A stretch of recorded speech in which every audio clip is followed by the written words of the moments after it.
Hey again, if you are here, you have likely been doing everything you can to help your barn cat or rescue cat settle indoors, and you might be feeling frustrated or exhausted or maybe even defeated. Maybe it's been weeks or months and your cat still hides under the furniture. Maybe they don't eat around you, and maybe they still cry at the door at night, or maybe they lash out when you get too close. So you've tried treats, you have tried toys, you have tried giving them space, staying quiet, being patient, and still nothing seems to be working and nothing has changed. If that sounds familiar, this video is definitely for you. Today we are going to unpack the 4 biggest myths that derail your progress, even when your heart is in the right place. And I know that usually your heart is in the right place. And I'll show you what to do instead.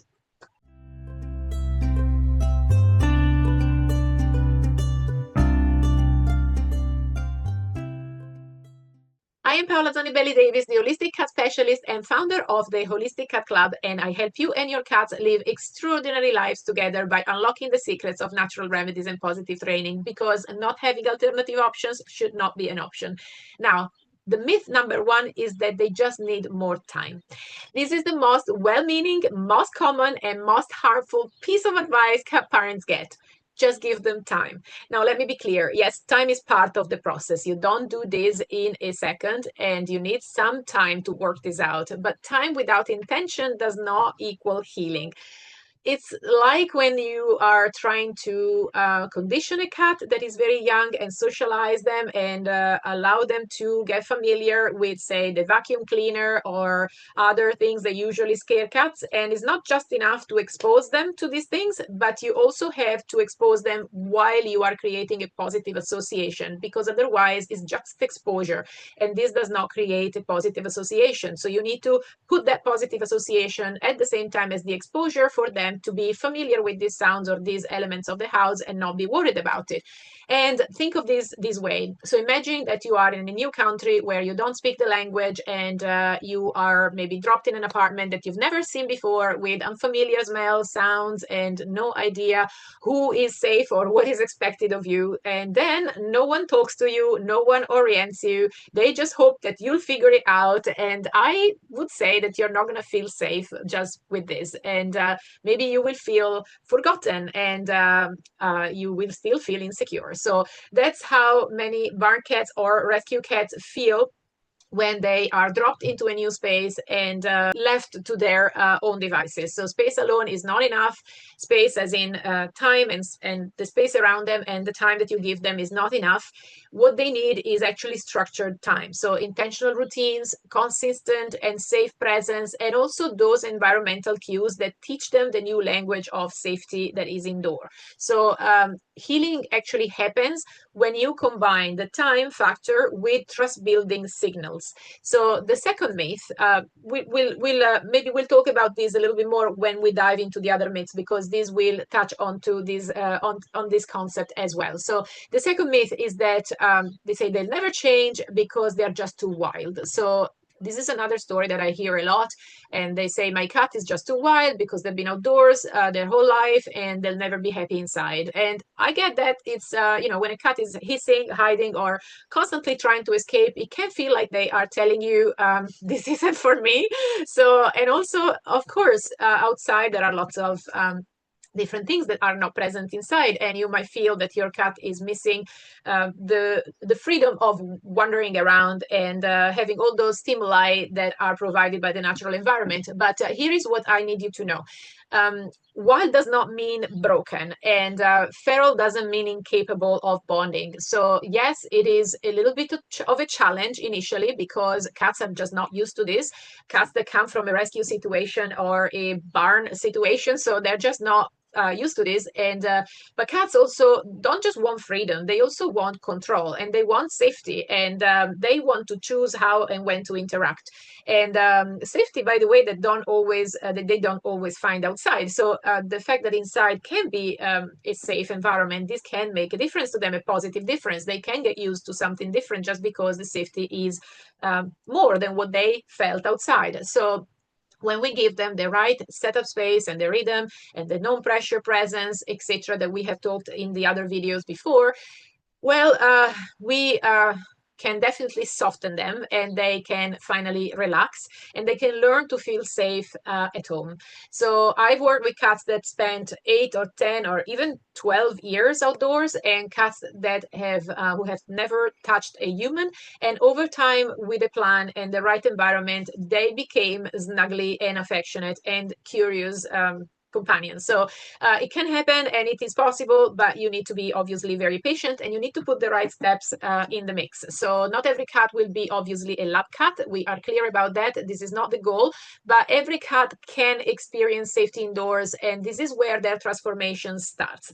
So talking about myths, the myth number 3 is that people say, I don't want to force them. So this one is tricky because it comes from such a beautiful place, and you love your cat, you don't want to scare them off, of course, and you want to give them a feeling of being in control and being autonomous beings, and this is all really good. But what you think is then, if I just stay back and I just don't try anything, they'll come around when they're ready.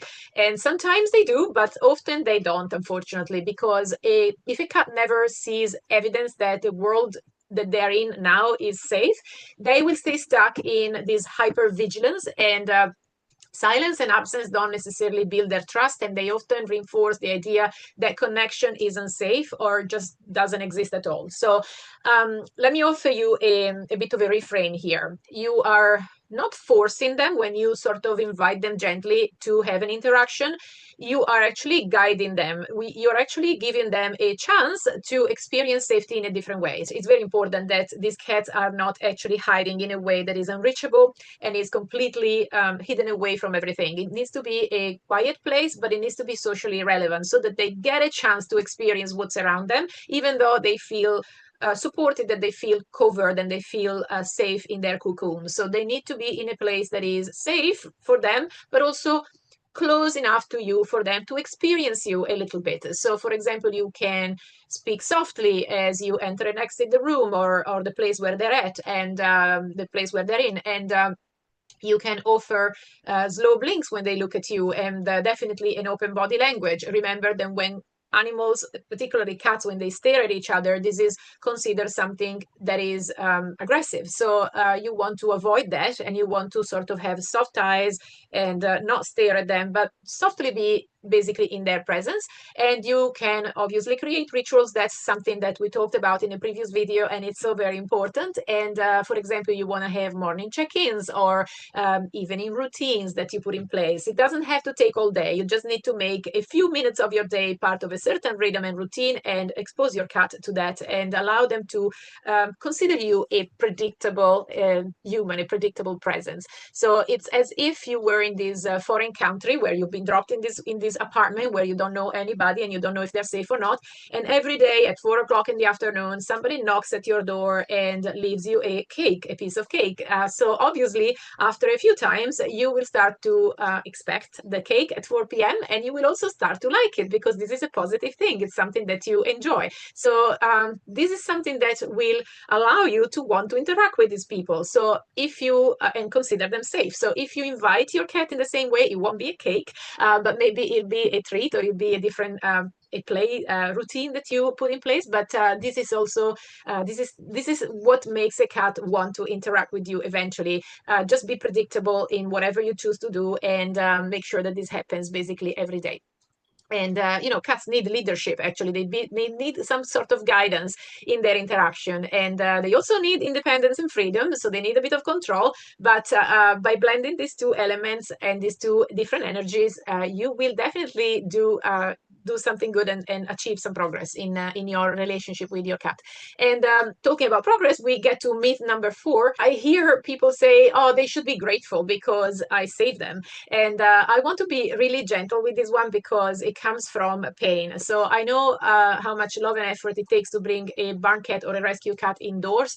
I am very close to the rescue groups and rescue environment, because I have rescued cats myself. I love rescuing cats. I believe that cats should be rescued every time you can, every chance you get.